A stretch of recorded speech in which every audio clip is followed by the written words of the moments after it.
ANMR ನ್ಯೂಸ್ಗೆ ಸ್ವಾಗತ.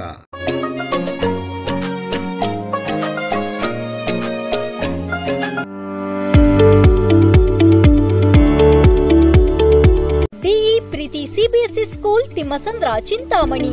ನಮ್ಮ ಶಾಲೆಯಲ್ಲಿ 2024-25ನೇ ಸಾಲಿನ pre school, LKG, UKG, grade 1 to grade 10 CBSE ಪಠ್ಯಕ್ರಮದ ದಾಖಲಾತಿ ಪ್ರಾರಂಭವಾಗಿದೆ.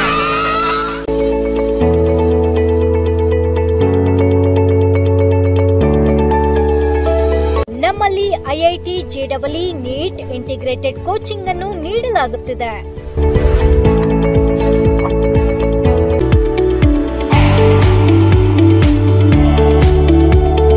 ನಮ್ಮಲ್ಲಿ ಯೋಗ, ಕರಾಟೆ, ಡ್ಯಾನ್ಸ್ ಮುಂತಾದ ಕೋ-ಕರಿಕ್ಯುಲರ್, ಎಕ್ಸ್ಟ್ರಾ ಕರಿಕ್ಯುಲರ್ ಆಕ್ಟಿವಿಟೀಸ್ ತರಬೇತಿಯನ್ನು ನೀಡಲಾಗುತ್ತಿದೆ.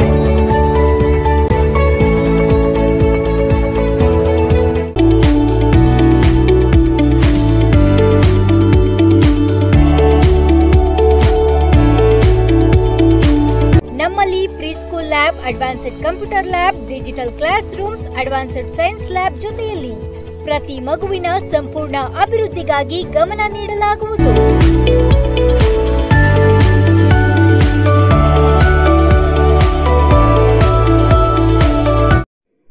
ಶ್ರೀ ಹರಿಹರೇಶ್ವರ ಸ್ವಾಮಿ ದೇವಾಲಯದ ನೂತನ ರಥದ ಬ್ರಹ್ಮರಥೋತ್ಸವ ಕಾರ್ಯಕ್ರಮ. ಚಿಂತಾಮಣಿ ನಗರದ ಆಜಾದ್ ಚೌಕದ ಶ್ರೀ ಹರಿಹರೇಶ್ವರ ಸ್ವಾಮಿ ದೇವಾಲಯದ ಆವರಣದಲ್ಲಿರುವ ಉಮಾಮಹೇಶ್ವರ ಸ್ವಾಮಿ ದೇವಾಲಯದ ನೂತನ ರಥದ ಬ್ರಹ್ಮರಥೋತ್ಸವ ಕಾರ್ಯಕ್ರಮ ಇಂದು ಸಂಭ್ರಮ ಸಡಗರದಿಂದ ನಡೆಯಿತು.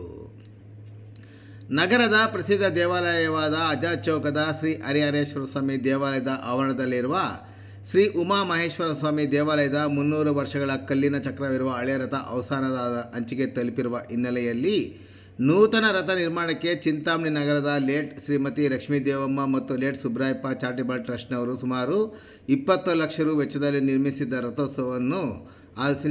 ರಥದಲ್ಲಿ ಇಂದು ಅದ್ದೂರಿಯಾಗಿ ರಥೋತ್ಸವ ಕಾರ್ಯಕ್ರಮವನ್ನು ಸಹ ನಡೆಸಲಾಯಿತು. ಆಜಾದ್ ಚೌಕ್ದಲ್ಲಿ ನಿಲ್ಲಿಸಿದ್ದ ರಥದ ಮುಂಭಾಗದಲ್ಲಿ ವಿವಿಧ ಹೋಮ ಕಾರ್ಯಕ್ರಮವನ್ನು ನೆರವೇರಿಸಿದ ನಂತರ ಅಲಂಕೃತಗೊಂಡಿದ್ದ ರಥಕ್ಕೆ ಉತ್ಸವ ಮೂರ್ತಿಗಳನ್ನು ಉತ್ಸವ ಪಲ್ಲಕ್ಕಿಯಲ್ಲಿ ವೇದ ಘೋಷಣೆಯಲ್ಲಿ ಕರೆತರಲಾಯಿತು. ನಂತರ ರಥದಲ್ಲಿ ದೇವರನ್ನು ಇಡುತ್ತಿದ್ದಂತೆಯೇ ಗೋವಿಂದ ನಾಮಸ್ಮರಣೆ ಮುಗಿಲು ಮುಟ್ಟಿತು. ಭಕ್ತರು ಬಾಳೆಹಣ್ಣು ಮತ್ತು ದವನ ತೆರಿಗೆ ಅರ್ಪಿಸಿ ಹರಕೆ ಸಲ್ಲಿಸಿದ ನಂತರ ರಥವನ್ನು ಎಳೆಯಲಾಯಿತು. ರಥೋತ್ಸವದಲ್ಲಿ ನಾದಸ್ವರ ಮತ್ತು ಜಾನಪದ ಕಲಾತಂಡವಾದ ವೀರಗಾಸೆ ತಂಡ, ಗಾರಡಿಗೊಮ್ಮೆಗಳ ತಂಡ ಭಾಗವಹಿಸಿದ್ದವು. ರಥೋತ್ಸವದ ಅಂಗವಾಗಿ ಹೆಸರುಬೇಳೆ ಮತ್ತು ಪಾನಕ ಸೇವೆ, ಬ್ರಾಹ್ಮಣರಿಗೆ ಮತ್ತು ಆರವೈಶ್ಯರಿಗೆ ಮತ್ತು ಇತರರಿಗೆ ಅನ್ನದಾನ ಕಾರ್ಯಕ್ರಮವನ್ನು ಸಹ ಏರ್ಪಡಿಸಲಾಗಿತ್ತು. ಕಾರ್ಯಕ್ರಮದಲ್ಲಿ ಟ್ರಸ್ಟ್ನ ಪದಾಧಿಕಾರಿಗಳಾದ ಚಂದ್ರಪ್ಪ, ಜಗದೀಶ್, ಉಮಾಮಹೇಶ್ವರಿ, ಚಂದ್ರಶೇಖರ್, ವೈಷ್ಣವಿ, ಜಗದೀಶ್, ರವಿ, ಜಿತೇಂದ್ರ ಸೇರಿದಂತೆ ದೇವಾಲಯದ ಭಕ್ತರು ಮತ್ತಿತರರು ಈ ಸಂದರ್ಭದಲ್ಲಿ ಉಪಸ್ಥಿತರಿದ್ದರು.